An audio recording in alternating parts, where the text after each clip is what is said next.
ब्रह्मणां ब्रह्मणस्पदानस्रन्मन्नोतिभिश्चेदसादनम् प्रणो देवी सरस्वती नमो महेश्वरः गुरुसाक्षात् परब्रह्मा तस्मै श्रीगुरवे नमः आदिनाथसमारम्भां పూజాద్రవ్యాలన్నీ కూడా తీసుకొచ్చాం.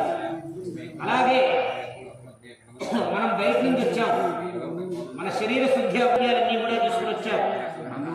ఆ సామాగ్రిని కూడా బాబు మీరు ముట్టుకోవడం వల్ల అపవిత్రత అనేటువంటిది ఉంటుంది.